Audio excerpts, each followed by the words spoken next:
सोचे नहीं थे कि ये दिन भी देखना पड़ेगा हमको। जिस देश में दुर्गा माँ है, काली माँ है, सरस्वती माँ है, न जाने कितने सारे देवियों का मूर्ति है, लेकिन उसी देश में एक रेपिस्ट भाई 7 साल जेल के अंदर रह के वो फिर से उसको रिलीज कर दिया जाता है 15 लाख रुपए लेकर के। और अभी एक उन्नाव जिला है, वहाँ का एक सेंगर करके विधायक था, कुलदीप सेंगर ऐसे करके था, वो रेप किया 17 साल की लड़की का, नाबालिग का रेप किया। और वो FIR लिखने गई ना तो पुलिस वाला FIR नहीं लिखा, सब पुलिस वाला FIR नहीं लिखा सब। तो विधायक था वो, उन्नाव का विधायक के भाई से जाके लड़की के बाप को इतना मारा सब कि बेचारा आत्महत्या हो गया। अब पुलिस में कंप्लेन करने गया कि विधायक ने बेटी का रेप किया है और विधायक के भाई ने हमको इतना मारा है, तो पुलिस ने उसके बापे को जेल में डाल दिया और जेल में उसकी मौत हो गई, बाप मर गया जेल में। इतना तबाही, विधायक इतना पावरफुल था कि कभी गवाही देने जा रही थी ना तो गाड़ी ट्रक छुड़वा दिया गाड़ी पे उसकी, तो बुआ लोग मर गई और ये ICU में एडमिट हो गई, वेंटिलेटर पे 15 दिन थी। इतना झमेला हुआ, लेकिन फिर वो लड़की योगी आदित्यनाथ जी के दरवाजे पे जाके आत्मदाह करने की प्रयास की कि हम मर जाएंगे, उससे अच्छा आपके दुआरिये पे मरे। तब फिर केस हुआ और उसको उम्र कैद की सजा। आप ताली बजा रहे हैं, अब सुनिए। कल उसको बेल मिल गया, हाँ कल उसको बेल मिल गया। कितनी शर्म की बात है कि एक MLA जो बीजेपी पार्टी का है वो पैसे दे करके भाई रिलीज हो जा रहा है, छूट जा रहा है। वो रेप जैसी घटिया चीज करके अंदर गया है, जो कि सारा चीज प्रूफ हो गया है 7 साल पहले ही 2017 में ही सारा चीज जांच करके ये प्रूफ हो गया था कि यही रेपिस्ट है और उसको जेल के अंदर भी किया गया था। लेकिन 7 साल बाद उसको फिर से रिलीज कर दिया गया है, पता नहीं क्यों, क्या जज को हो गया, क्या हो गया भाई। बीजेपी का MLA है इसलिए, बहुत सारे पैसे हैं उसके पास इसलिए, क्या जिसके पास बहुत सारे पैसे होंगे वो कुछ भी कर सकता है? डेमोक्रेसी नाम का कोई चीज नहीं है यहाँ पे। यूपी के CM योगी आदित्यनाथ, जिनको भाई बांग्लादेश में क्या हुआ ये चीज पड़ा है, लेकिन हमारे यूपी में क्या हो रहा है ये उनको नहीं पड़ा है। हमारे देश में रेपिस्ट बाहर आ रहा है ये उनको नहीं पड़ा है। उनके बीजेपी पार्टी का वो नेता है, MLA है, लेकिन वो अभी छूट गया है, लेकिन उस मुद्दे पे किसी का जबान तक नहीं खुल रहा है। बांग्लादेश में क्या हो रहा है, यहाँ क्या हो रहा है, पाकिस्तान में क्या हो रहा है, ये सारा चीज़ दिख रहा है। लेकिन अपने देश में एक रेप करने वाला बाहर आ गया है और घूम रहा है और उसको ये बोल के छोड़ा गया है, परिवार वाले हैं उससे 5 किलोमीटर के दूरी में रहेगा, वो नहीं जाएगा उधर। ये कौन सा लॉजिक हो गया बे? मुझे सोचो कि डर का माहौल ऐसा कि पीड़िता की बहन कह रही है कि वो बाहर आ गया है, अब हम लोग को जेल के अंदर कर दो अगर हम लोग की जान को मतलब सुरक्षित रखना है तो। फिर मेरे पापा को मारा, फिर मेरी बहन के साथ ये कांड हुआ। वो बाहर तो आ गए हैं लेकिन हम लोगों के ऊपर खतरा मंडरा रहा है। वो अभी क्या पता बाहर आने के बाद हम लोगों को, मेरे पूरे परिवार को खत्म कर दे। अगर उनको बाहर निकाल दिया है तो हम लोगों को जेल के अंदर डाल दे, कम से कम हम लोगों की जान तो सुरक्षित रहेंगी वहाँ पर।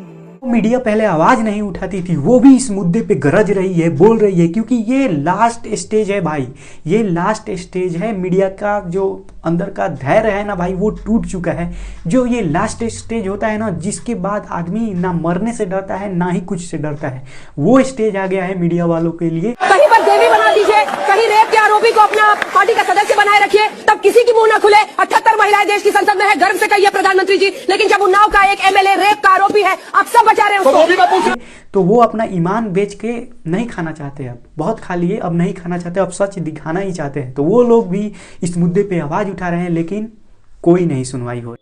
लेकिन पुलिस उनके पीड़िता और उनके साथ वालों को उठा ले गई इंडिया गेट से, वो धरना दे रहा था दिल्ली में। तो उनका उन्नाव है,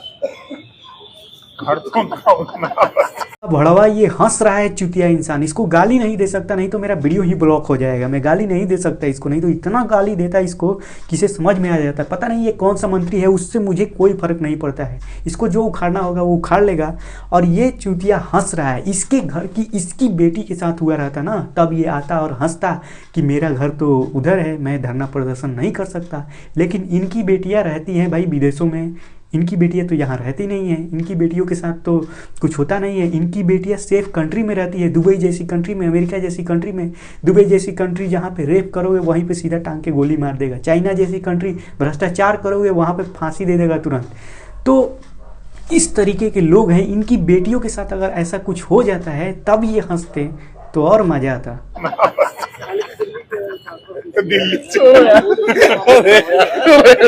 साला चूतिया इंसान, अगर मैं वहां पे माइक लेके खड़ा होता तो माइक तेरे मुंह के अंदर घुसा देता और पिछवाड़े से निकाल देता साला। नहीं बोलूंगा कि बीजेपी में सारे नेता खराब है, लेकिन जब जनता वोट करने जाती है तो भाई यहाँ पे एमएलए का चेहरा ही नहीं देखा जाता है, देखा जाता है सिर्फ और मोदी और सिर्फ कांग्रेस का वो लीडर, वो चीज़ें देखा जाता है। यहाँ पे जो वहाँ से खड़ा हुआ है उसको देखा ही नहीं जाता है। कोई साइकिल से आके वोट मांगेगा तो उसको वैल्यू ही नहीं मिलेगा, वैल्यू ही नहीं मिलेगा उसको। कोई साइकिल से आ रहा है, जितना पैसा नहीं लगा रहा है, कुछ भी शांति से आ रहा है कि हाँ चलो मैं विकास करूँगा, मैं बिल्कुल खर्चा नहीं कर रहा हूँ चुनाव प्रचार में, कुछ भी नहीं कर रहा हूँ, आप लोग हमको जिताइए, हम देंगे, हम करेंगे, देंगे विकास आपको, लेकिन उसका कोई वैल्यू नहीं रहेगा। आप ये सोच के देखो, कोई फॉर्च्यूनर से आता है ना भाई तो जनता लगता है कि पागल हो गई है उसके लिए। एक रेपिस्ट इंसान भाई बीजेपी से टिकट लेके आ जाता है तो उसको भी ये लोग जिता देते हैं, और ऐसा हुए रखा है 2025 के इन चुनाव में बिहार में, तो उसको भी जिता देते हैं ये लोग। ले जिले में हर सीट पे एक ना एक ऐसा अच्छा आदमी जरूर खड़ा होता है जिसको लोग वोट नहीं करते हैं। वो प्रचार नहीं करता है, साइकिलों से आता है, पैदल आता है, लेकिन उसको लोग वोट नहीं करते हैं। आज वही जनता जाके ट्रेनों में इधर उधर जा करके पर्चे ले रही कि ये गलत हो रहा है, वो गलत हो रहा है। अरे अच्छे इंसान को चुनते ना तो एक अच्छा सीएम बनता। निर्दलीय नहीं चुन सकते तुम लोग बीजेपी मोदी के नाम पे एक रेपिस्ट को कैसे वोट दे सकते हो, कैसे दे सकते हो? तुम अपना देखो ना, अपना सीट देखो कि इस सीट से कौन अच्छा आदमी खड़ा है। उस पार्टी को मत देखो जिस पार्टी से तुम्हें प्यार है, उसको मत देखो यार। यही तो कमी है, लोग नीचे नहीं देखते हैं, ऊपर देखने लगते हैं कि सीएम कौन है। भाई जड़ें मजबूत करो ना, पहले जड़ें मजबूत करो, तब जाके ऊपर खुद मजबूत हो जाएगा। ने जो है अच्छा किया, उनको न्याय मिला, थोड़ा देर से मिला, लेकिन हम लोग उस न्याय को स्वागत करते हैं। आऊं कर ले साला चुतिया, इसका बोली बुझा रहा है कि ये झूठ बोल रहा है, मक्कार साला। पता नहीं कितना घूस खाया होगा ये, कितना ज़्यादा फ्रॉड किया होगा, तब जाके इसका इतना पेट बाहर निकल गया है। इस चुतिया को समझ नहीं आ रहा है कि मैं क्या बोल रहा हूँ। न्याय मिला है, न्याय मिला है, ये न्याय है। जो प्रदर्शन कर रही है जाकर लड़की, उसको टांग के हटा दिया जा रहा है, ये न्याय है क्या? 7 साल बाद उसको पता चला जज को कि नहीं ये निर्दोष है, जो जेल के अंदर बंद था, सारा चीज़ प्रूफ हो गया था।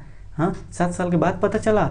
और उसके माता पिता को भाई वो मारा है, एक्सीडेंट करवाया है, चाचा को एक्सीडेंट करवाया है, उसके भाई को एक्सीडेंट कर, सब लोगों को एक्सीडेंट करवा दिया है। वो सब लोगों को मारने की धमकियां दे चुका है। क्या ये सही है? कहाँ तक तुम्हें न्याय लगता है ये? इन सारे चूतियों को माइक वहीं पे मुंह में घुसेड़ देना चाहिए था, लेकिन क्या करें, ये भारत है। बच्चों पे लाठियां चार्ज किया जा रहा है, टीचरों को जेल के अंदर किया जा रहा है, पढ़ाई पे टैक्स लगा दिया जा रहा है, लेकिन जब देश के पढ़े लिखे लोग रोड पे आ जाएं तो समझ जाना कि बहुत गलत हो चुका है। और जिस राम पे ये लोग वोट मांगते हैं वही राम इनका अंत करेंगे। अंत बहुत नज़दीक है। रावण का तो घमंड नहीं रहा, रावण का तो साम्राज्य नहीं रहा, तो तुम नकली रावण, जो रावण साधु बन के आके सीता जी को किडनैप किया था ना, वही रावण है। ये लोग वही रावण है जो कि साधु का भेष बन के बीजेपी में घुस जा रहे हैं और साधु बन जा रहे हैं। जो लोग आज वोट कर रहे हैं उनको भी सोचना चाहिए कि हम असली वाले साधु को वोट दें। हर निर्दलीय कैंडिडेट खड़ा होता है, हर सीट से एक अच्छा नेता खड़ा होता है, लेकिन उसको वोट नहीं मिलता है। एक केसी सिन्हा जैसे नेता हमारे बिहार के, जो कि जीत नहीं पाए, मात्र 15,000 वोट ला करके उन्होंने, इस लड़की के साथ हुआ है, कल आपके घर के साथ भी हो सकता है। तो कहाँ जाओगे भाग के? अडानी अंबानी तो हो नहीं कि दुबई में जाके फ्लैट खरीद लोगे, अमेरिका में जाके ज़मीन खरीद के रहने लगोगे, रसिया चल जाओगे। अंबानी तो हो नहीं आप, अडानी तो हो नहीं आप। तो इस वीडियो को आप लोग शेयर करो, जहाँ तक हो सके वहाँ तक शेयर करो, हर जगह पहुँचा दो। सबको ये पता चलना चाहिए, जागरूक होना चाहिए कि नहीं, जो गलत हो रहा है उसको गलत हम लोग बोलेंगे, चाहे वो हमारे घर का एक आदमी क्यों ना गलत करे, उसको भी गलत बोलेंगे। और बोलना ही चाहिए हर किसी को। तो शेयर करो, सब जगह फैला दो। मैं सब्सक्राइब करने को नहीं बोलूँगा, लेकिन आप लोग सब्सक्राइब कर सकते हो ऐसे ही आगे वीडियोज़ देखने के लिए। मैं मिलता हूँ आपसे नेक्स्ट वीडियो में, तब तक के लिए बाय।